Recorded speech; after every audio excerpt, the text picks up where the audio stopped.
Independent Urdu के तमाम क़ारीन को मेरा सलाम पहुँचे। हालिया चंद रोज़ में इंडिया के शहरों में भी उसी तरह से जमहूरियत बचाओ जलसे और रैलियां शुरू होने लगी हैं, जैसे तकरीबन एक साल से पाकिस्तान में हकीकी आज़ादी के हुसूल के लिए जलसे जुलूस हो रहे हैं, जिसके दौरान साबिक वज़ीर आज़म पे एक कातिलाना हमला भी हुआ है। शुक्र है कि इंडिया की तहरीक चलाने वाली बड़ी जमात कांग्रेस के रहनुमा राहुल गांधी पे अभी कोई हमला नहीं हुआ, गो कि उन्हें सियासी मंजरनामे से गायब करने का एक मुअस्सर मंसूबा रूबा में लाया गया है। गुजरात के शहर सूरत में 4 साल पुराने हत्तक इज्जत के एक मामले की फौरी सुनवाई करा के राहुल को 2 साल की जेल की सजा दी गई। बीजेपी का कहना है कि उन्होंने मुल्क के असासे लूटने वालों का जिक्र करने के दौरान नरेंद्र मोदी, नीरव मोदी और निचले जात के हिंदुओं को तनकीद का निशाना बनाया। सजा के बाद पार्लियामान से फौरन उन्हें नाअहल करार दिया गया और फिर सरकारी रिहाइशगाह को खाली करने का हुक्म जारी हुआ। हत्तक इज्जत के केस पे फौरी इंसाफ मिलने पे पूरी आबादी को हैरानी हुई। हुक्मरान जमात बीजेपी को बखूबी इल्म है कि राहुल एक बावकार सियासी खानदान से ताल्लुक रखते हैं, जिसकी जड़ें इंडिया की सरजमीन में पैवस्ते हैं, भले ही उन्हें चंद इंतखाबात में सबकत हासिल नहीं हुई हो। एक ज़माने में जिस तरह कांग्रेस के बारे में ख्याल था कि वो एक नाकाबिल तस्खीर जमात है, वही आज बीजेपी के लिए कहा जा रहा है, लेकिन सियासत में कोई शय दायमी नहीं होती। कांग्रेस पार्टी अब भी इंडिया की हिस्ब इख्तिलाफ की सबसे बड़ी जमात है, जो किसी भी वक्त बीजेपी का बिस्तरा गोल कर सकती है। किसी भी दूसरी कौमी या इलाकाई जमात को अभी कांग्रेस जैसी हैसियत हासिल नहीं हुई है। हालांकि अरविंद केजरीवाल की आप और ममता बनर्जी की तृणमूल ने अपनी रियासतों के अलावा एक दो खित्तों में पार्टी की पोजीशन मुस्तहकम कर दी है। बीजेपी ने कांग्रेस मुक्त भारत या कांग्रेस से आजाद भारत के लिए ताबड़तोड़ हमले किए, मगर कांग्रेस को सियासी मंजरनामे से हटाने के लिए बीजेपी को शायद अभी कई दहाई तक काम और इंतजार करना पड़ेगा। खुद हुक्मरान जमात को एहसास है कि हजारों मील पैदल सफर करने की भारत जोड़ो यात्रा के बाद राहुल गांधी वो नहीं है जिन्हें वो तमस्खुर उड़ाकर पप्पू पुकारती रही है। जनूबी इंडिया के सियासी तबसरा निगार मेलविन भट्टाचार्य कहते हैं कि अपनी इमेज बहाल करने की राहुल की पहल कामयाब हुई है और जमीनी सतह पे आवाम से राब्ते ने उन्हें इंडिया को समझने और करीब आने का बेहतरीन मौका फराहम किया, जिसका समर फिलहाल ये है कि इंडिया में बीजेपी की हिंदुत्व तहरीक को धचका दिखाई देता नजर आ रहा है।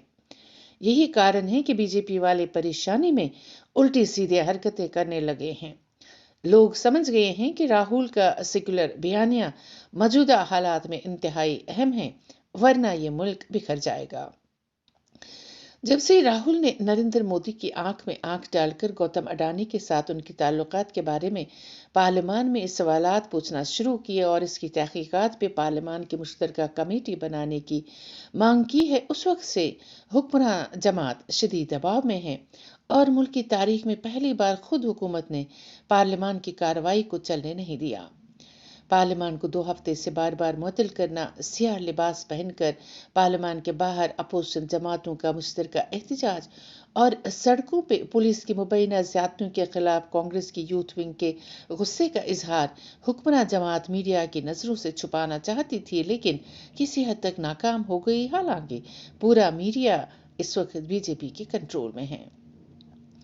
बीजेपी के एक तर्जमान के मुताबिक मोदी के खिलाफ बोलने वाले राहुल गांधी को सियासत से हमेशा के लिए बेदखल करने का प्लान कामयाब होगा। बाकी अपोजिशन की कोई औकात नहीं है।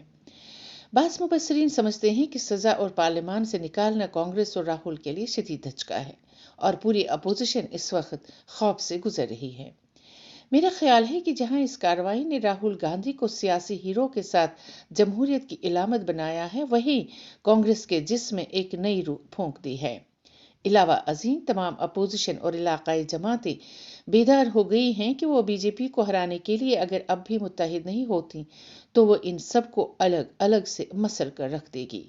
इसकी मिसालें पंजाब की अकाली दल, जम्मू कश्मीर की पीडीपी और तमिलनाडु की अन्नाडीएमके की दी जा सकती है। سیکولر عوامی حلقوں کو ادراک ہے کہ بی جے پی جس ڈگر پہ اس ملک کو لے کے جا رہی ہے وہ ہندو راشٹر تو بنا سکتی ہے، مگر شاید وہ اس ملک کو متحد نہیں رکھ سکتی، جہاں آزادی کے حق میں کئی تحریکوں کی بازگشت پھر سنائی دینے لگی ہے۔ حالانکہ آر ایس ایس نے بنیادی سطح پر ہندو راشٹر کی آبیاری کے لیے کٹر ہندوؤں کو تیار کر رکھا ہے۔ راہل رکن پارلیماں رہے یا نہ رہے، اس سے شاید ہی کوئی فرق پڑ سکتا ہے، لیکن ان کی جو امیج ابھر کر سامنے آنے لگی ہے وہ مودی کے لیے ضرور پریشان کن بن سکتی ہے۔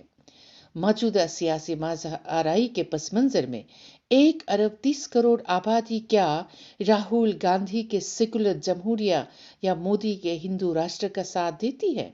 اس کی واضح تصویر اگلے سال کے پارلیمانی انتخابات میں نظر تو آئے گی، البتہ راہل گاندھی سیاستدان سے زیادہ ایک لیڈر کے طور پہ ابھر کر سامنے آنے کی توقع ضرور کی جانی چاہیے۔